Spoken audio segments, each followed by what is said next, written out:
Assalamualaikum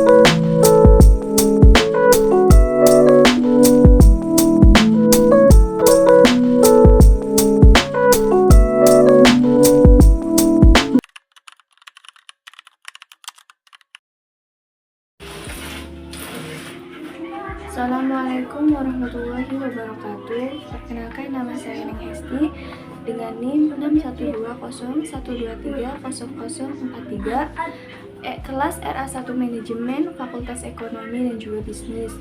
Di sini saya akan mempresentasikan mata kuliah Komunikasi Bisnis yang sudah saya pelajari dari materi yang pertama sampai materi yang ke-11. Mata kuliah tersebut yang diampu oleh Bapak Muhammad Teguh Setiadi, SE, MM, CTNP, CMC, CPGAM, CPLM, CID. Adapun materi-materi yang akan kita bahas, yang pertama yaitu cangkupan komunikasi, yang kedua tujuan dari komunikasi bisnis, yang ketiga komunikasi efektif dalam organisasi, yang keempat yaitu jenis-jenis komunikasi, yang kelima yaitu komunikasi bisnis terhadap perusahaan, yang keenam yaitu komunikasi antar budaya, yang ketujuh yaitu etika komunikasi melalui teknologi, yang kedelapan yaitu pusat bisnis, yang kesembilan yaitu pengertian proposal, yang kesepuluh yaitu fungsi laporan, yang kesebelas yaitu yang terakhir yaitu tentang teknologi dalam komunikasi. Baiklah, kita akan mulai materi yang pertama yaitu tentang cakupan komunikasi. Yang pertama yaitu pengertian dari cakupan komunikasi. Komunikasi adalah sebuah proses penyampaian informasi, ide atau pesan dari satu pihak ke pihak lainnya agar dapat dipahami, dan juga proses ini melibatkan pengiriman atau komunikator, penerima atau komunikan, media, dan juga pesan.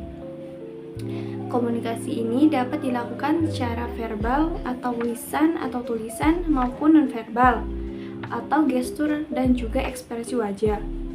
Cakupan ini meliputi berbagai konteks seperti komunikasi intrapersonal, interpersonal, kelompok, organisasi, hingga komunikasi massa. Tujuannya yaitu untuk mencakup berbagai informasi, membangun hubungan, mempengaruhi perilaku, dan juga menciptakan pemahaman bersama. Selanjutnya di sini ada unsur-unsur komunikasi. Unsur-unsur komunikasi terdiri dari beberapa elemen penting yang mendukung proses komunikasi yang sangat efektif. Yang pertama yaitu sumber komunikator. Jadi, individu atau entitas yang mengirim pesan. Yang kedua yaitu pesan. Isi atau informasi yang disampaikan oleh komunikator kepada penerima. Yang ketiga yaitu media. Media yaitu alat atau saluran yang digunakan untuk mengirimkan pesan seperti lisan, tulisan, dan juga media elektronik. Yang keempat yaitu penerimaan atau komunikan. Jadi individu atau kelompok yang menerima dan juga menafsirkan pesan dari sumber. Yang kelima yaitu umpan balik. Respon penerimaan terhadap pesan yang diterima yang memungkinkan komunikator mengetahui efektivitas komunikasi. Yang keenam yaitu lingkungan. Jadi konteks atau situasi di mana komunikasi berlangsung yang dapat mempengaruhi interpretasi pesan. Selanjutnya di sini ada bentuk-bentuk dasar komunikasi. Jadi di dalam bentuk dasar komunikasi terbagi menjadi dua kategori. Yang kategori utama, yang pertama yaitu komunikasi verbal dan juga nonverbal. Komunikasi verbal ini mencakup penyampaian pesan yang melalui kata-kata baik secara lisan maupun tulisan. Contohnya ini kayak percakapan, presentasi, dan juga surat resmi. Selanjutnya yaitu komunikasi nonverbal. Ini melibatkan pengiriman pesan tanpa kata-kata menggunakan bahasa isyarat, ekspresi wajah, dan juga kontak mata. Baiklah, materi yang kedua yaitu tentang tujuan dari komunikasi bisnis.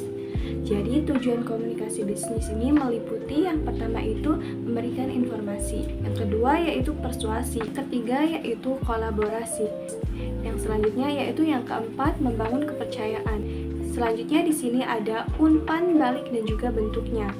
Jadi umpan balik ini atau feedback dalam komunikasi bisnis adalah tanggapan yang diberikan oleh penerima pesan kepada pengirim setelah menerima pesan. Jadi di sini ada bentuk umpan balik.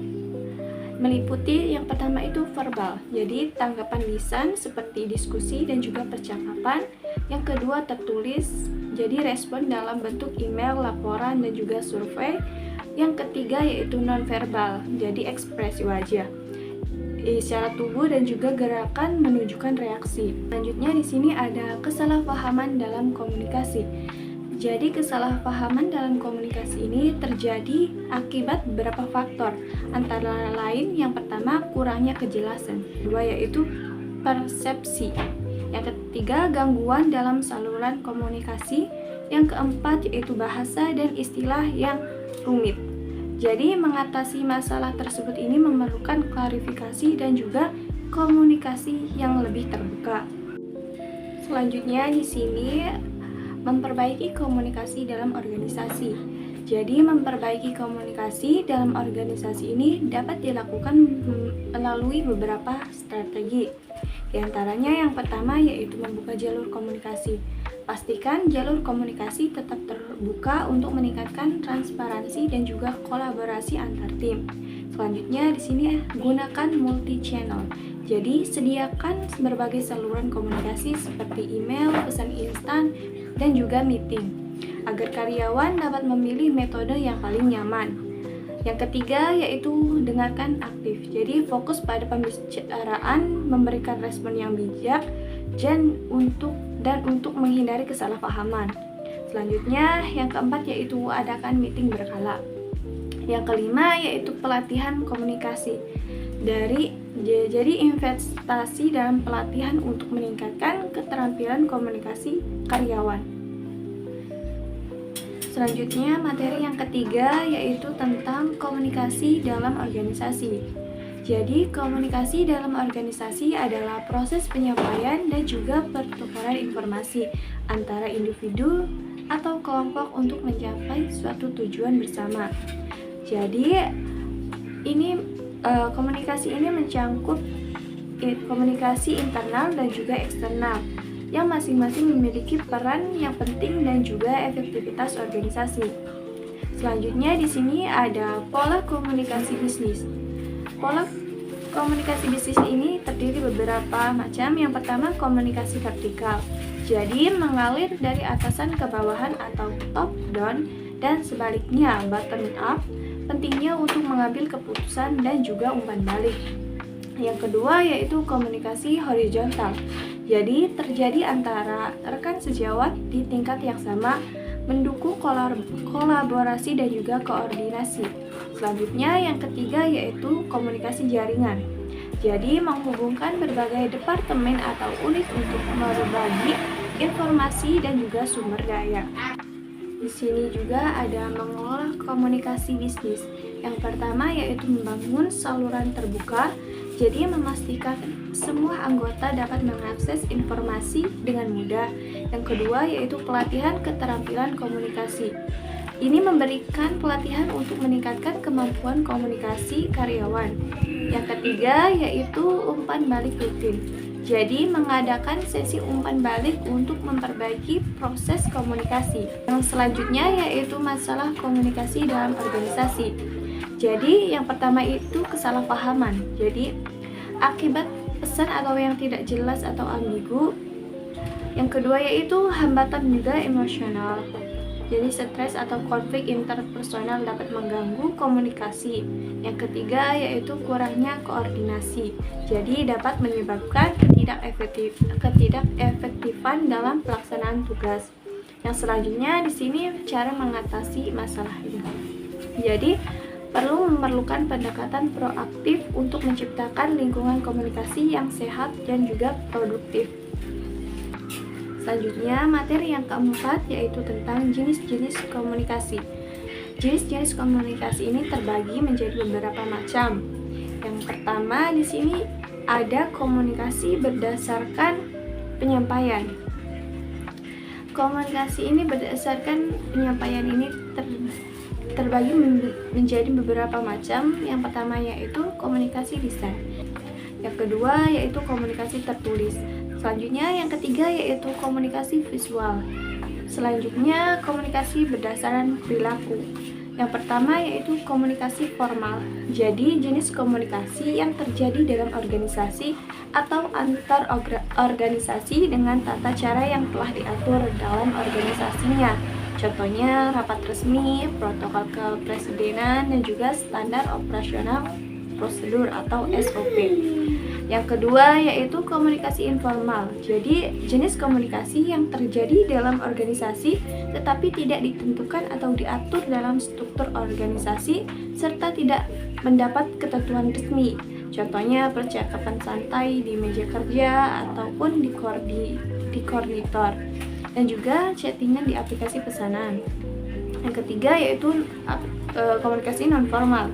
Jadi sifatnya komunikasi nonformal ini biasanya berhubungan dengan pelaksanaan tugas pekerjaan organisasi dan juga kegiatan yang bersifat pribadi. Contohnya diskusi tim rutin, seminar internal, dan juga workshop pelatihan. Selanjutnya di sini ada komunikasi berdasarkan kelangsungannya. Jadi yang pertama yaitu komunikasi langsung. Jadi merupakan jenis bantuan komunikasi yang dilakukan secara langsung tanpa adanya perantara pihak ketiga maupun media komunikasi lain, serta tidak dibatasi oleh jarak. Contohnya pertemuan tatap muka, pertemuan diskusi secara langsung. Yang kedua yaitu komunikasi tidak langsung, merupakan jenis bantuan komunikasi yang dilakukan dengan bantuan pihak ketiga atau alat sebagai media komunikasi. Contohnya seperti telepon, email, dan juga pesan teks singkat dan media sosial. Selanjutnya komunikasi berdasarkan maksud seperti pidato. Yang kedua ini wawancara. Yang ketiga yaitu tentang memberi perintah atau tugas. Jadi digunakannya ini untuk memberikan instruksi atau tugas kepada seorang tim. Contohnya perintah kerja, pengarahan proyek, dan juga instruksi dan operasional. Selanjutnya di sini ada komunikasi berdasarkan ruang lingkup. Yang pertama yaitu komunikasi internal, yang kedua yaitu komunikasi eksternal. Jadi dengan demikian jenis-jenis komunikasi ini dapat dikirimkan berdasarkan kepuasan dan juga perilaku berkelanjutan, bermaksud, dan juga ruang lingkup. Jadi setiap jenis ini memiliki contoh yang berbeda-beda sehingga mempermudahkan untuk mengidentifikasi dan juga mengimplementasi dalam situasi yang praktis. Selanjutnya yaitu materi yang kelima yaitu tentang komunikasi bisnis terhadap perusahaan.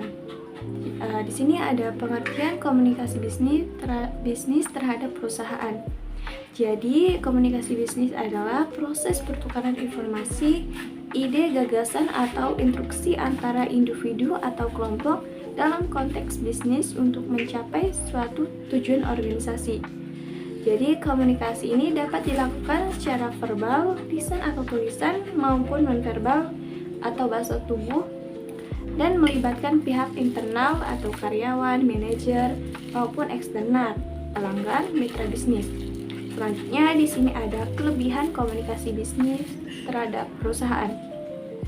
Yang pertama yaitu meningkatnya efisiensi. Selanjutnya yang kedua yaitu memperkuat hubungan. Yang ketiga yaitu mendukung kolaborasi. Yang keempat yaitu mengurangi kesalahan. Sini juga ada kurangnya komunikasi bisnis terhadap perusahaan. Yang pertama yaitu biaya tinggi. Yang kedua yaitu risiko kesalahpahaman. Jadi pesan yang tidak jelas atau ambigu dapat menyebabkan kesalahan dalam pengambilan keputusan. Yang ketiga yaitu gangguan teknis. Jadi masalah teknis seperti koneksi internet. Selanjutnya di sini ada cara yang benar dalam berkomunikasi terhadap perusahaan. Yang pertama, gunakan media yang tepat. Jadi pilih media komunikasi sesuai dengan kebutuhan seperti email untuk formalitas atau pertemuan untuk diskusi mendalam. Yang kedua, jelas dan juga ringkas. Yang ketiga, mendengarkan aktif atau fokus pada umpan balik dari penerima pesan untuk memastikan komunikasi berjalan dua arah. Yang keempat yaitu pelatihan karyawan. Jadi memberikan pelatihan komunikasi kepada karyawan agar mereka dapat lebih kompeten dalam menyampaikan pesan secara profesional. Baik, selanjutnya materi yang keenam yaitu tentang komunikasi antar budaya. Di sini ada pengertian budaya. Budaya adalah cara hidup yang berkembang dan juga dimiliki oleh sekelompok orang yang diwariskan dari generasi ke generasi. Budaya ini mencangkup berbagai unsur seperti adat istiadat, bahasa, seni, sistem agama, dan juga nilai-nilai sosial. Dalam konteks antropologi, budaya dapat diartikan sebagai kompleksitas pengetahuan, kepercayaan, moral, hukum, dan juga kebiasaan yang diperoleh individu sebagai bagian dari masyarakat. Di sini ada pengertian komunikasi antar budaya. Komunikasi antar budaya adalah proses pertukaran informasi dan juga makna antara individu atau kelompok dari latar belakang budaya yang berbeda. Ini juga melibatkan pemahaman dan juga penyesuaian terhadap perbedaan dalam bahasa, nilai, norma, dan juga praktik sosial yang ada di dalam budaya yang berbeda. Selanjutnya di sini ada alasan pentingnya mempelajari komunikasi antar budaya. Yang pertama yaitu globalisasi, yang kedua yaitu masalah kesalahpahaman. Dengan memahami perbedaan budaya, individu dapat mengurangi risiko kesalahpahaman yang dapat mengganggu hubungan interpersonal dan juga profesional. Selanjutnya di sini ada meningkatnya kerjasama. Yang keempat yaitu pengembangan pribadi. Jadi mempelajari komunikasi antar budaya meningkatkan empati dan juga keterampilan sosial serta membuka wawasan terhadap perspektif yang berbeda. Selanjutnya di sini ada hambatan komunikasi antar budaya. Yang pertama yaitu perbedaan bahasa. Jadi bahasa yang berbeda dapat menjadi penghalang utama dalam komunikasi yang efektif. Yang kedua yaitu stereotip dan juga prasangka tentang budaya lain dapat mempengaruhi cara orang berinteraksi. Yang ketiga yaitu norma sosial berbeda. Yang keempat yaitu kurangnya pengetahuan budaya. Jadi ketidaktahuan tentang budaya lain juga dapat menyebabkan kesalahpahaman dan juga interpretasi dan perilaku yang tidak pantas. Selanjutnya yaitu materi yang ketujuh yaitu tentang komunikasi bisnis dan juga teknologi. Yang pertama yaitu etika komunikasi melalui teknologi. Jadi etika komunikasi melalui teknologi ini mencangkup norma dan juga prinsip yang mengatur perilaku individu saat berinteraksi di platform digital. Jadi ada beberapa aspek penting dalam etika komunikasi digital. Yang pertama yaitu kesopanan dan juga penghormatan. Jadi menjaga kesopanan dalam berkomunikasi ini baik dalam teks maupun suara, serta menghormati orang lain dengan tidak menggunakan bahasa yang kasar dan juga yang kedua yaitu privasi dan juga keamanan. Menghormati privasi orang lain dengan membagikan informasi pribadi tanpa izin dan juga menjaga keamanan data. Yang ketiga yaitu responsibilitas. Jadi memahami konsekuensi dari tindakan online dan juga bertanggung jawab atas informasi yang disebarkan, termasuk menghindari penyebaran informasi yang palsu dan juga hoaks. Yang keempat yaitu mengakui sumber. Jadi menghargai hak cipta dengan mencantumkan sumber saat menggunakan informasi dari pihak lain. Di sini juga ada peran teknologi informasi melalui internet dalam komunikasi bisnis. Jadi teknologi informasi terutama internet memainkan peran krusial dalam komunikasi bisnis dengan cara yang pertama yaitu mempercepat pertukaran informasi. Yang kedua yaitu meningkatnya aksesibilitas. Yang ketiga yaitu mendukung kolaborasi global. Yang keempat yaitu meningkatkan efisiensi operasional. Jadi dengan memahami etika komunikasi melalui teknologi dan juga peran teknologi informasi dalam bisnis, organisasi dapat menciptakan lingkungan kerja yang lebih efektif dan juga produktif. Baiklah, selanjutnya di sini ada materi yang ke-8, yaitu tentang pusat bisnis dan juga surat bisnis. Pusat bisnis adalah tempat yang berfungsi sebagai lokasi utama untuk kegiatan perdagangan dan juga bisnis, mencakup berbagai fasilitas yang mendukung aktivitas komersial seperti kantor, ruangan pertemuan, dan juga area pameran. Pusat bisnis ini sering kali menjadi titik sentral bagi perusahaan untuk berinteraksi dengan pelanggan dan juga mitra, serta menyediakan layanan yang diperlukan untuk operasional sehari-hari. Selanjutnya, di sini bagian surat. Jadi, surat bisnis dapat dibagi menjadi beberapa kategori berdasarkan tujuan, isi, dan juga lainnya. Antara lain, yang pertama surat resmi. Jadi digunakannya itu untuk komunikasi formal antar organisasi dan juga individu. Yang kedua, surat pribadi. Digunakan untuk komunikasi informal antar individu. Yang ketiga, surat penawaran. Digunakan untuk menawarkan produk dan juga jasa kepada calon pelanggan. Yang keempat, surat permohonan. Digunakan untuk meminta sesuatu seperti izin dan juga informasi. Di sini ada tujuan surat bisnis. Tujuan surat bisnis ini meliputi beberapa macam. Yang pertama yaitu menyampaikan informasi. Yang kedua, membangun hubungan. Jadi membangun dan juga memelihara hubungan baik dengan klien maupun mitra. Yang ketiga yaitu mendapatkan tanggapan. Yang keempat, dokumentasi resmi. Jadi menyediakan buku tertulis untuk transaksi dan juga kesepakatan. Selanjutnya di sini ada bentuk surat bisnis.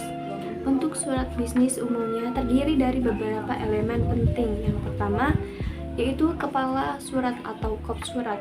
Jadi di sini menampilkan nama perusahaan, alamat, dan juga logo. Yang kedua yaitu tanggal penulisan surat. Yang ketiga yaitu alamat penerima. Di sini ada nama dan juga alamat lengkap penerima surat. Yang keempat yaitu salam pembuka, yaitu sapaan yang sesuai dengan tingkat formalitas. Yang kelima isi surat. Yang keenam yaitu penutup. Jadi pembukaan penutup yang sopan juga diikuti dengan tanda tangan pengirim. Yang ketujuh yaitu lampiran jika ada. Dokumen tambahan yang disertakan bersama surat. Jadi dengan memahami pusat bisnis dan juga surat bisnis, individu dan organisasi dapat berkomunikasi secara efektif dalam konteks profesional. Selanjutnya di sini materi yang ke-9 yaitu tentang proposal dan juga laporan. Di sini ada pengertian proposal. Proposal adalah rencana yang dituangkan dalam bentuk tulisan yang berisi usulan kegiatan secara rinci dan juga sistematis. Proposal ini berfungsi untuk menjelaskan tujuan, cakupan, dan juga rencana pelaksanaan suatu kegiatan, serta untuk mendapatkan persetujuan atau dukungan dari pihak terkait. Menurut Kamus Besar Bahasa Indonesia atau KBBI, proposal adalah rencana yang ditulis secara sistematis mengenai suatu kegiatan. Di sini juga ada macam-macam dan juga fungsi proposal. Yang pertama yaitu usulan kegiatan. Jadi usulan kegiatan untuk menyelenggarakan acara seperti seminar, pelatihan, atau lomba. Yang kedua, proposal penelitian. Di sini rancangan penelitian yang mencakup tujuan, metodologi, dan juga analisis data. Yang ketiga yaitu proposal bisnis. Jadi usulan kerja sama atau proyek bisnis antar perusahaan. Yang keempat yaitu proposal pengajuan dana. Selanjutnya di sini ada fungsi proposal. Yang pertama, menyampaikan rencana kegiatan pihak lain. Yang kedua, mendapatkan persetujuan atau dukungan dari pihak terkait. Yang ketiga, yaitu menjelaskan rincian kegiatan atau anggaran yang diperlukan. Yang keempat, yaitu mencari sponsor atau donatur untuk mendukung terlaksananya kegiatan. Di sini ada efektivitas dan juga struktur usulan. Efektivitas proposal tergantung pada kejelasan dan keakuratan informasi dan cara penyampaiannya informasi yang baik. Proposal yang efektif dapat meyakinkan pembaca untuk memberikan dukungan atau persetujuan. Di sini juga ada struktur proposal umumnya. Terdiri dari yang pertama yaitu pendahuluan. Jadi menjelaskan latar belakang dan juga tujuan proposal. Yang kedua yaitu isi proposal. Jadi rincian tentang kegiatan, metodologi dan juga waktu pelaksanaan dan juga anggaran. Yang ketiga di sini yaitu penutup, ringkasan atau harapan yang akan didukung dari pihak terkait. Yang keempat yaitu lampiran. Jadi dokumen tambahan seperti data pendukung atau referensi. Di sini ada pengertian laporan. Laporan adalah dokumen tertulis yang menyajikan informasi, analisis, dan juga rekomendasi mengenai suatu topik atau kegiatan tertentu. Laporan biasanya digunakan untuk menyampaikan hasil penelitian, evaluasi proyek, dan juga perkembangan suatu kegiatan kepada pihak-pihak berkepentingan. Laporan juga harus disusun secara sistematis dan juga jelas agar mudah dipahami oleh pembaca. Dengan demikian, memahami pengertian proposal dan juga laporan, serta fungsi dan juga strukturnya, individu dapat lebih efektif dan juga dalam menyusun dokumen-dokumen penting dalam konteks profesional maupun akademis. Selanjutnya di sini materi yang 10 yaitu tentang laporan bisnis. Yang pertama di sini ada fungsi laporan. Laporan memiliki berbagai fungsi penting dalam konteks bisnis, antara lain yang pertama yaitu sebagai alat pertanggungjawaban. Yang kedua yaitu dasar pengambilan keputusan. Yang ketiga yaitu alat pengawasan dan juga evaluasi. Yang keempat yaitu sumber informasi. Menyediakan data dan juga analisis yang digunakan untuk perencanaan dan juga memperbaiki keberkelanjutan. Selanjutnya di sini pedoman membuat laporan yang baik. Jadi untuk menyusun laporan yang efektif tergantung pedoman berikut. Yang pertama yaitu tentukan tujuan. Jadi jelaskan tujuan laporan agar fokus dan juga relevan. Yang kedua yaitu struktur yang jelas. Jadi digunakannya itu sistematis yang teratur seperti pendahuluan, isi dan juga penutup. Yang ketiga yaitu data akurat. Jadi memastikan semua informasi dan juga data yang disajikan akurat dan juga dapat dipertanggungjawabkan. Yang keempat yaitu bahasa yang jelas. Jadi digunakan bahasa yang mudah dipahami untuk menjangkau audiens yang lebih luas. Yang kelima yaitu tentang format yang rapi. Jadi susunan laporan dengan format yang profesional agar mudah dibaca. Selanjutnya di sini juga ada penggolongan laporan bisnis. Jadi laporan bisnis dapat dibagi menjadi beberapa kategori berdasarkan tujuan isi. Jadi antara lain yang pertama yaitu laporan keuangan. Di sini menyajikan informasi tentang posisi keuangan perusahaan termasuk neraca dan juga laporan laba rugi. Yang kedua yaitu laporan kinerja. Di sini mengukur pencapaian target dan juga hasil operasional perusahaan dalam periode tertentu. Yang ketiga yaitu laporan proyek. Jadi menyediakan informasi tentang kemajuan proyek tertentu, termasuk anggaran dan juga waktu pelaksanaannya. Yang keempat yaitu laporan penelitian. Jadi menyajikan hasil penelitian atau analisis pasar untuk mendukung keputusan bisnis. Selanjutnya di sini sistematis laporan. Sistematis laporan umumnya terdiri dari beberapa bagian penting. Yang pertama judul laporan. Jadi menyatakan tema atau fokus laporan. Yang kedua pendahuluan dan memberikan latar belakang dan juga tujuan laporan. Yang ketiga isi laporan. Di sini menyajikan data analisis dan juga informasi utama secara terperinci. Yang keempat yaitu kesimpulan. Jadi merangkum temuan utama dari laporan. Yang kelima yaitu rekomendasi jika ada. Jadi memberikan saran berdasarkan analisis yang dilakukan. Yang keenam yaitu lampiran. Jadi dokumen tambahan atau data pendukung yang relevan. Jadi dengan memahami fungsi, pedoman dan juga penggolongan dan sistematis laporan. Baiklah, selanjutnya yaitu materi yang ke-11, yaitu materi yang terakhir tentang teknologi dalam komunikasi bisnis. Jadi teknologi memiliki peran yang krusial dalam komunikasi bisnis, memungkinkan komunikasi yang cepat, kolaborasi yang efektif, dan interaktif dengan pelanggan yang lebih baik. Dengan pengolahan data yang lebih efisien, berikut ini beberapa aspek penting teknologi dalam komunikasi bisnis. Yang pertama yaitu platform digital. Jadi, platform media sosial, email, dan juga pesan instan digunakan untuk meningkatkan visibilitas merek dan juga menarik pelanggan baru. Yang kedua yaitu saluran komunikasi yang efektif. Teknologi membantu menciptakan saluran komunikasi yang efektif, meningkatkan kolaborasi antar karyawan, dan juga meningkatkan layanan pelanggan, dan juga meningkatkan pemasaran dan juga penjualan. Yang ketiga yaitu otomatisasi. Jadi sistem ini memungkinkan berbagai tugas dilakukan dengan lebih cepat, akurat, dan juga seperti akuntansi, inventaris, dan juga manajemen proyek. Selanjutnya di sini ada teknologi dalam komunikasi bisnis tertulis.